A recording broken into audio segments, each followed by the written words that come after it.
सर्वमङ्गलमाङ्गल्ये शिवे सर्वार्थसाधिके शरण्ये त्र्यम्बके देवी नारायणी नमोस्तुते। सर्वमङ्गलमाङ्गल्ये शिवे सर्वार्थसाधिके शरण्ये त्र्यम्बके देवी नारायणी नमोस्तुते। सर्वमङ्गलमाङ्गल्ये शिवे सर्वार्थसाधिके शरण्ये त्र्यम्बके देवी नारायणी नमोस्तुते। सर्वमङ्गलमाङ्गल्ये शिवे सर्वार्थसाधिके शरण्ये त्र्यम्बके देवी नारायणी नमोस्तुते। सर्वमङ्गलमाङ्गल्ये शिवे सर्वार्थसाधिके शरण्ये त्र्यम्बके देवी नारायणी नमोस्तुते। सर्वमङ्गलमाङ्गल्ये शिवे सर्वार्थसाधिके शरण्ये त्र्यम्बके देवी। Stop it!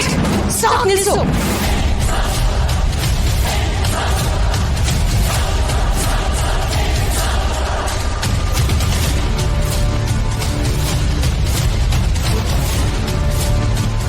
ಅಮ್ಮ ಏನಾಯ್ತಮ್ಮ? ಯಾಕೆ ಸ್ಟ್ರಿಕ್ಟ್ ಮಾಡ್ಕೋತಾ ಇದ್ದೀರಾ? ಗೀತಾ ಬರೀ ಮಂತ್ರ ತಾನೇ ಹೇಳಿದ್ದು.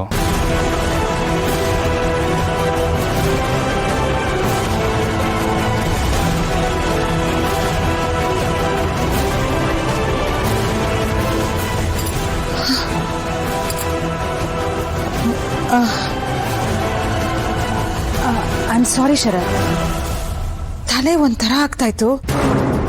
ಅದು ಇವತ್ತು ನಮ್ಮ ಹಿತಪುಟ್ಟಿಗೆ ಸ್ಕೂಲ್ ಶುರು ಆಗುತ್ತೆ ಅಲ್ವಾ, ಅದಕ್ಕೆ ರೆಡಿ ಆಗೋದು ಬಿಟ್ಟು ಏನಿದೆಲ್ಲ ಅಂತ.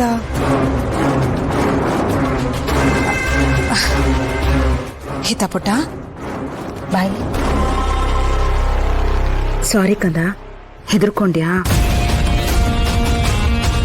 ಅದು ನನಗೆ ತುಂಬಾ ತಲೆನೋವ್ತಾಯ್ತು ಚಿನ್ನ. ಪದೇ ಪದೇ ಇದನ್ನೇ ಕೇಳ್ತಾ ಇದ್ನಲ್ಲ, ತಲೆ ಸಿಡ್ದಾಗಾಯ್ತು.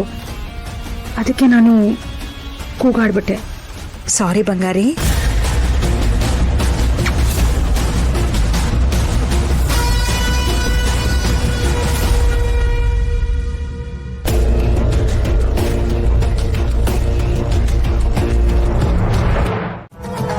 ದಾಕ್ಷಾಯಣಿ, ದಾಕ್ಷಾಯಣಿ, ಎಚ್ಚರ ಎಚ್ಚರ. ಪ್ರಜ್ಞೆ ಪ್ರಜ್ಞೆ, ಎಚ್ಚರ ಎಚ್ಚರ.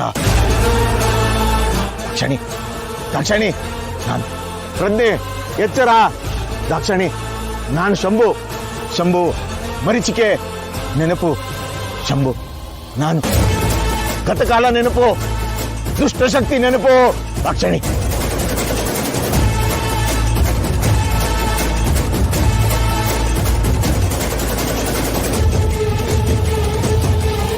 ಮಾತಿಲ್ಲ, ನೋಟವಿಲ್ಲ, ಸನ್ನೆ ಇಲ್ಲ. ನೋಡ್ಲೇಬೇಕು, ನೋಡ್ಲೇಬೇಕು, ನೋಡಬೇಕು. ಎಚ್ಚರ, ಬುದ್ಧಿ ಮನಸ್ಸು ನೋಡಬೇಕು. ಎಚ್ಚರ ಎಚ್ಚರ.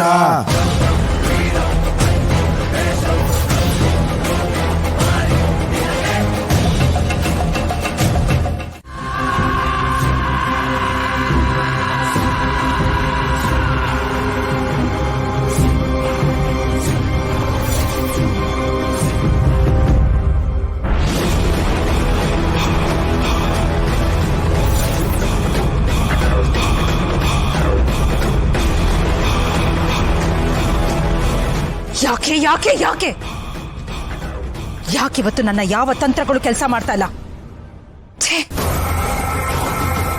ಅಂಬಿಕಾ ಮತ್ತೆ ಹಿತ ಅವರಿಬ್ರು ಸೇರಿ ನನ್ನ ನೆಮ್ಮದಿನೆಲ್ಲ ಕೆಡಿಸ್ತಾ ಇದ್ದಾರೆ. ನನ್ನ ಶಕ್ತಿಗಳೆಲ್ಲ ನನಗೆ ತಿರುಗಿ ಬೀಳ್ತಾ ಇವೆ. ಛೇ,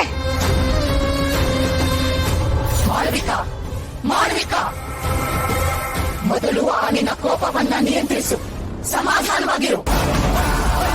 ಆತುರದಲ್ಲಿ ಹೆಜ್ಜೆ ಇಟ್ಟರೆ ತಂತ್ರ ಹಳಿ ತಪ್ಪಿ ತಂತ್ರ ಶಕ್ತಿಗಳೆಲ್ಲ ನಿನಗೆ ಶತ್ರುವಾಗುತ್ತೆ ಅನ್ನೋದನ್ನ ಮರ್ತು ಹೋಯ್ತಾ? ಅಮ್ಮ ಅಮ್ಮ, ನಾನು ನಿಮ್ಗೆ ಹೇಗಮ್ಮ ಅರ್ಥ ಮಾಡಿಸ್ಲಿ? ಅಂಬಿಕಾ ಮಾಡ್ತಿರೋ ಕೆಲಸಕ್ಕೆ ನನ್ನ ರಕ್ತ ಕುದೀತಾ ಇದೆ. ಆ ಜಗನ್ನಾಥ್ನ ನನ್ನ ಹಿಡಿತಕ್ಕೆ ತಗೊಳ್ಳೋದಕ್ಕೆ ಪ್ರಯೋಗ ಮಾಡ್ತಾ ಇದ್ರೆ ನನ್ನ ತಂತ್ರಗಳು ಯಾವುದನ್ನು ನಾನು ಪೂರ್ತಿ ಮಾಡೋದಕ್ಕಾಗ್ತಾ ಇಲ್ಲ. ಮಾಳ್ವಿಕಾ, ನಾವು ಮಾಡ್ತಿರೋದು ಸಾಮಾನ್ಯ ಕೆಲಸ ಅಲ್ಲ. ಈ ಅಗ್ನಿ ಪರೀಕ್ಷೆಯಲ್ಲಿ ನೀನು ಯಾವುದೇ ಕಾರಣಕ್ಕೂ ಸೋಲ್ಬಾರದು. ಅವಳು ಆಡೋ ಮಾತುಗಳಿಗೆ ತಲೆ ಕೆಡಿಸ್ಕೊಂಡು ನಿನ್ನ ಗುರಿಯನ್ನ ಮರಿಬೇಡ ಮಾಳ್ವಿಕಾ. ಒಂದು ವೇಳೆ ಸೋತ್ರೆ ಅದರಿಂದ ಆಗೋ ಪರಿಣಾಮವನ್ನ ನೀನು ಊಹಿಸ್ಕೊಳ್ಳೋದಕ್ಕೂ ಸಾಧ್ಯವಿಲ್ಲ. ಅದರಿಂದ ನಮ್ಮಿಬ್ಬರ ಸರ್ವನಾಶ ತಪ್ಪಿದಲ್ಲ. ಅದಕ್ಕೆ ಹೇಳ್ತಿದ್ದೀನಿ, ಸಿಟ್ಟನ್ನ ಬದಿಗಿಟ್ಟು ತಂತ್ರದ ಮೇಲೆ ಗಮನ ಹರಿಸು. ತಂತ್ರ ವಿದ್ಯೆಗಳೇ ನಮ್ಮನ್ನ ಕೈ ಹಿಡಿಬೇಕು. ಹೇಗಮ್ಮ?